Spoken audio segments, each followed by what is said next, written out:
আমারে আপনি ভইলা যায়েন না, আমারে ভুইলা যায়েন না। ভুল কইরাও যদি ভুইলা যান, আমি জানলে কষ্ট পামো।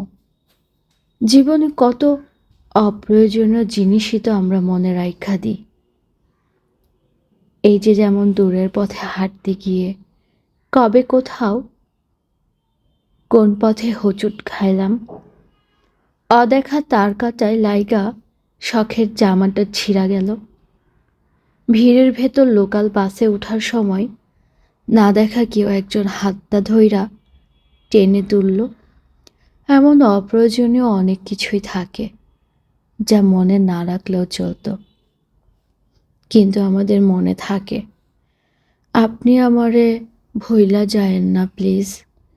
মনের এক কোণে রাইখা দিয়েন, ফুল হয়ে যাওয়া ফোনের স্টোরেজের মতো।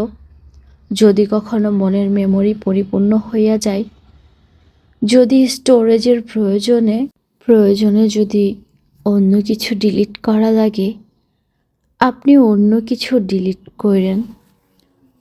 তবুও আমারে থাকতে দিয়েন মনে, যত্নে রাখেন কিংবা অযত্নে। আমারে আপনি ভুইলা যায়েন না প্লিজ। বন্ধুহীন একাকিত্বের চেয়ে বন্ধু হয়ে পাশে থাকা মানুষের অবন্ধুর মতো আচরণ আমাদেরকে কষ্ট দেয় বেশি। কুয়াশা মারানো শীতের পায়ে হাঁটা দীর্ঘ পথ মারিয়ে গিয়ে দেখি, যার জন্য পথ মারিয়েছিলাম সে খিলেটে বসে আছে অন্য কোথাও। অধিকাংশ ক্ষেত্রেই আমরা যখন যার অভাবে নিঃসঙ্গতায় ভুগি, সে তখন অন্য কারো কোলাহলে সঙ্গ দেয়।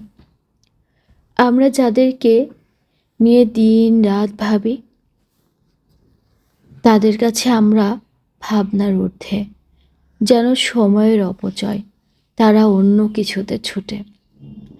একা থাকতে খারাপ লাগে না, একাকিত্বের কষ্ট অতটা পোড়ায় না যতটা কষ্ট দেয়, যতটা পোড়ায় বন্ধু ভাবা মানুষের অবন্ধুর মতো আচরণ।